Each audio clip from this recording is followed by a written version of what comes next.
then Mr. Julian. It will be 6 minutes through the chair. Honourable members, Mr. Scheer, the floor is yours. Thank you very much, Madam Chair. Mr. Fergus, everyone comes to the House of Commons having some involvement in partisan activities. We get elected through party nominations and in general elections by running under a party banner.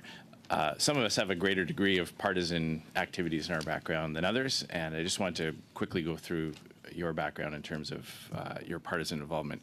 You held a couple of senior executive level type of positions within the Liberal Party itself. Is that correct? I held a senior position. I was the National Director of the Liberal Party of Canada at one point, yes. Okay, which years would that be? 2007 to 2010. 2010, okay, so relatively recently. And before that, you were president of the was it the Liberal Youth Wing, or? That is correct. Okay. And then before that, you were you ever involved at the staff level for members of Parliament or for cabinet ministers? I had worked in opposition for a federal member of Parliament in the constituency office, and I'd also worked from 1996 to 2000. I'm sorry, it might be 2001 for a federal cabinet minister.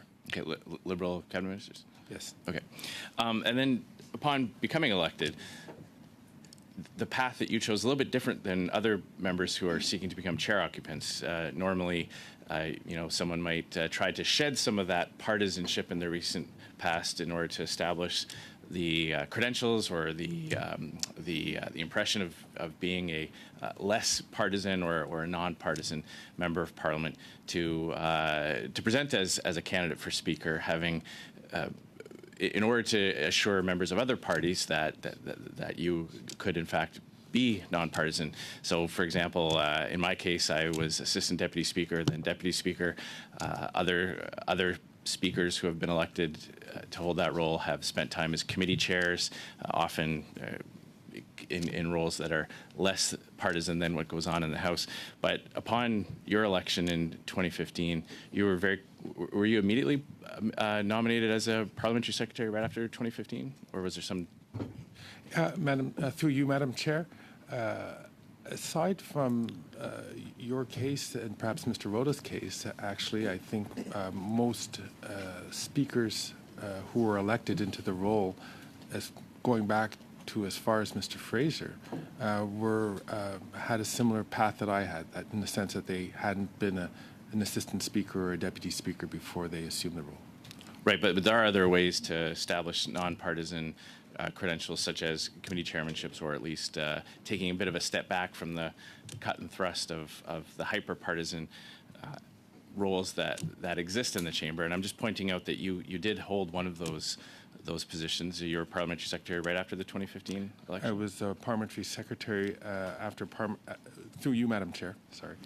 I was parliamentary secretary when I was nominated parliamentary secretary after getting elected for the first time in 2015. I then I was a member of the committee of not a parliamentary secretary, but a member of the finance committee for 2 years. And then just before the 2019 election, I was reappointed parliamentary secretary. That was parliamentary secretary to the Prime Minister. At that time, it wasn't parliamentary secretary to the Prime Minister. It was parliamentary secretary to the Minister for the President of the Treasury Board and the Minister responsible for digital government. Okay. But you were parliamentary secretary to the Prime Minister for how long? I believe it was from 2020 to this autumn. Okay.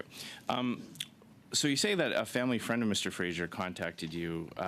So it wasn't Mr. Fraser himself, it was a member of his family? No, it wasn't Mr. Fraser itself. It was a member of his family who had contacted my office. It wasn't Mr. Fraser because it was supposed to be a surprise video at a private event. And do you have any copies of correspondence that you could provide to the committee? I'm more than happy to provide this committee with all correspondence a phone record of the request that came into the office. You mentioned in your opening remarks that you referenced your own comments about being an arbiter in the chamber.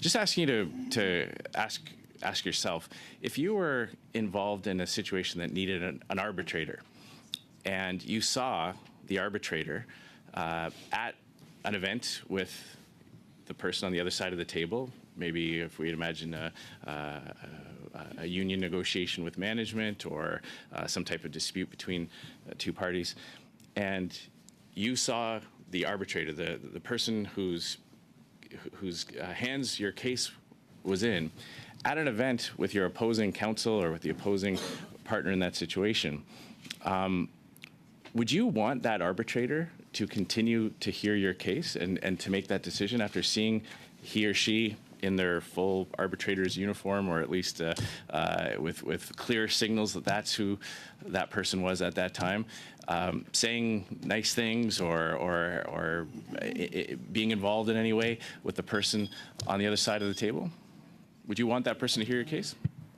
Madam Chair, am I permitted to respond? Sure. So, Madam Chair, if I could, I thank the honourable member for that question. This has been something that actually has been a bit of an aha moment for me. Madam Chair, I thought speaking about the aha moment came in discussion with a member of the opposition when I realized that by talking about my past, I thought it was a value-free statement, just recounting the things that I did, such as the questions that Mr. Scheer just asked me. But the aha moment came when saying that people don't see that when I talk about my past, it's not a value-free statement. They see it as a way as almost making a statement today about my political partiality. And that was not my intention. I thought I was just talking about the posts and the roles that I held in the past and the context in which things were made. Thank you, Madam Chair.